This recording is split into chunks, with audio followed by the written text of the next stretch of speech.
Hello my dear students and aspirants. So आज मैं एक बहुत ही इम्पॉर्टेंट वीडियो आप सबके लिए लेकर आया हूँ, जहाँ पर मैं आने वाले 3 महीने में, देखो कुछ बच्चे इसे 4 महीने में भी पूरा करेंगे, मैं कंप्लीट रोड मैप बताने वाला हूँ। Complete road map in the sense the complete guidance कि आप किस तरह से आरआरबी के एग्ज़ाम्स को क्लियर करेंगे। ठीक है, और ये सारी चीज़ें फ्री है। ठीक है, मेरे आने वाले जो भी कोर्सेस हैं जिसमें हम हर तरह के मैथ्स के सारे टॉपिक्स और रीजनिंग के टॉपिक्स को कंप्लीट करने की कोशिश करेंगे, वो सब के सब फ्री हैं। मैं अपने तरीके से जितना हो सके आप लोगों को सपोर्ट करने का और आप लोगों को गाइडेंस देने का कोशिश कर रहा हूँ। आई होप आप लोग उसका भी मान रख के उन चीज़ों को करेंगे। ठीक है, पहला क्या होता है कि एग्ज़ाम को समझना होता है। ठीक है, कोई भी एग्ज़ाम देने से पहले आपके पास एग्ज़ाम का सिलेबस हाथ में होना चाहिए, एग्ज़ाम का पैटर्न हाथ में होना चाहिए। तो एग्ज़ाम का पैटर्न क्या है? रेलवे में 2 स्टेज तो फिक्स्ड हैं। एक CBT 1 है जो कंप्यूटर बेस्ड टेस्ट है, 1 है। इसमें 3 सेक्शन है, आपको साथ में दिख रहा होगा। ठीक है, आपको दिख रहा होगा, मैंने लिखा है। मैथ है, रीजनिंग है, जनरल अवेयरनेस है। इसको जनरल अवेयरनेस बोलो, जीके सेक्शन बोलो, जीएस बोलो, कुछ भी बोलो, जनरल स्टडीज़ कुछ भी बोलो, है तो वो जनरल नॉलेज का ही वो है। वो 40 मार्क्स का आ रहा है। मैथ्स 30 आ रहा है, रीजनिंग 30 आ रहा है, और जितने मार्क्स हैं उतने ही क्वेश्चंस हैं। समझ पा रहे हो? यानी कि 100 क्वेश्चंस हैं, 100 मार्क्स हैं। और आप ये मान के चलोगे कि कंपटीशन बहुत ही ज़बरदस्त होने वाला है। ठीक है, नेगेटिव मार्किंग भी है ऑब्वियसली 1/3, और साथ ही साथ जो जीएस है ऑब्वियसली वो मैथ और रीजनिंग दोनों से ही 10 मार्क ज़्यादा है। यानी कि जीएस बहुत बड़ा डिसाइडिंग फैक्टर है। देखो 60 मार्क्स में से बच्चे जो बहुत अच्छे से मेहनत कर रहे हैं ना, वो 50 ले आते हैं मैथ और रीजनिंग में, तो प्रेडिक्टेबल होता है। बट जीएस अनप्रेडिक्टेबल होता है, उसमें आप बता नहीं सकते कि क्या आने वाला है, कैसे प्रिपेयर करोगे। ठीक है, तो वो चीज़ कहीं ना कहीं प्रिपरेशन को थोड़ा हैम्पर करता है। इसलिए मैं तो हमेशा यही कहूँगा कि जीएस पे आप ज़रूरत से ज़्यादा थोड़ा ध्यान दीजिए। ज़रूरत से ज़्यादा ध्यान इन द सेंस जितना हो सके इन्फॉर्मेशन को गैदर करने का कोशिश करिए, क्योंकि जनरल अवेयरनेस एक ऐसा सेक्शन है ना जो एग्ज़ाम के आधा घंटा पहले भी नहीं कंप्लीट होगा। ठीक, हम जब भी एस्पिरेंट्स को डिवाइड करते हैं तो वो 3 तरीके से डिवाइड करते हैं। एक होते हैं जो बिल्कुल बिगिनर है, एक होते हैं जो एवरेज होते हैं, और एक होते हैं जो पूरी तरीके से मैंने पूरा एडवांस लेवल में तैयारी कर रहे होते हैं बच्चे। तो जो बिगिनर होते हैं उनको एकदम से जीरो से स्टार्ट करना होता है। तो आप, अगर आपको कन्वीनियंट है कि आप बुक्स पढ़ें तो आप बुक्स से तैयारी कर सकते हैं। पहले तो आप एनसीईआरटी पढ़िए, एनसीईआरटी के मैथ्स को कंप्लीट करिए, क्योंकि रीजनिंग का स्टैंडर्ड बुक आपको कोर्स में तो नहीं मिलेगा। तो मैथ्स का स्टार्ट करिए। जनरल अवेयरनेस के लिए आप थोड़ा सा बेसिक्स, अगर आपको उसका भी नॉलेज नहीं है तो आप पहले एनसीईआरटी, ज्योग्राफी, हिस्ट्री से पढ़िए। ठीक है ना, बेसिक नॉलेज गेन करिए। समय लगेगा इसमें, पर कोई बात नहीं है, समय तो देना पड़ेगा। ठीक है ना, समय लगेगा पर समय तो देना पड़ेगा। जिसमें आप समय देंगे तो ही आपको उसका रिटर्न मिलेगा ना।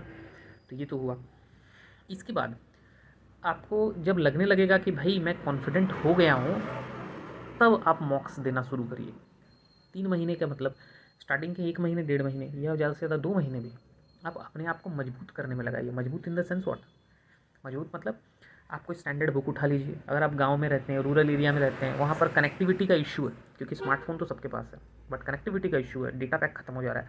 आप बुक से पढ़ लीजिए, कोई प्रॉब्लम नहीं है। मॉक टेस्ट के लिए डेटा रखिए। मॉक टेस्ट में कितना ही डेटा लगेगा, उसके लिए डेटा रखिए। ठीक है, पर आपको कोई एक स्टैंडर्ड बुक, चाहे वो किरण पब्लिकेशन का हो, चाहे वो राकेश यादव का हो, चाहे वो कोई भी बुक हो मैथ्स का, उसका बेसिक करिए या उसके पहले एनसीईआरटी करिए अगर आप बहुत बिगिनर लेवल में तो। ठीक है, इसके बाद आप मॉक्स दीजिए। अगर आपको मॉक्स में जो भी प्लेटफॉर्म पसंद है, अड्डा का हो, टेक्स्ट बुक का हो, अन अकेडमी का हो, ऑलिव बोर्ड का हो, N number of platforms are there, उसमें दे सकते हैं। डन।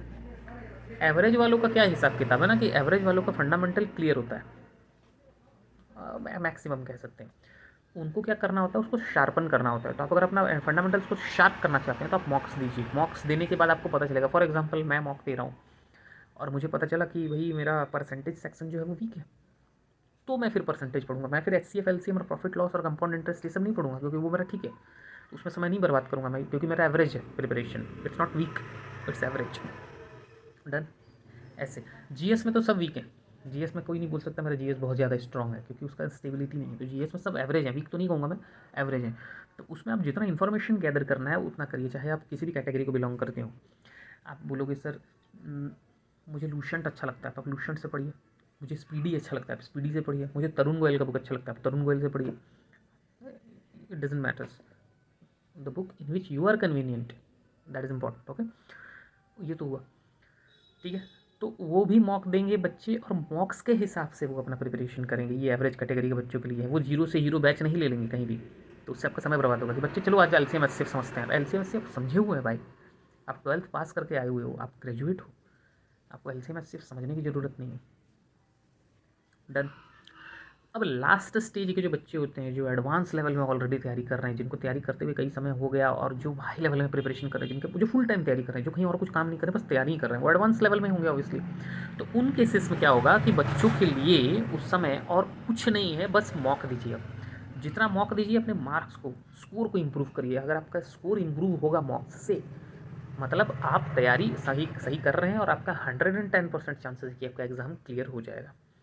और जो बच्चे बिगिनर में हैं, जो बच्चे एवरेज में हैं, वो जल्दी से जल्दी एडवांस लेवल में पहुंचने के लिए ट्राई करिए। बाकी मेरे तरफ से बेस्ट ऑफ लक। ये चैनल के थ्रू मैं गाइडेंस देने का पूरा कोशिश करूँगा जितना मेरा कैपेबिलिटी, ठीक है। और ये सब फ्री रहेगा, जितना भी कोर्सेस लाऊंगा, जितना वीडियो रहेगा, सब फ्रीली आप लोग को एक्सेस कर पाएंगे। आप भी इन रिटर्न मुझे थोड़ा सा अपना सपोर्ट दे दीजिएगा। That's all I want to say. Okay, and best of luck everyone for the upcoming exam. We will meet in our next video. Till then, bye bye, take care of yourself.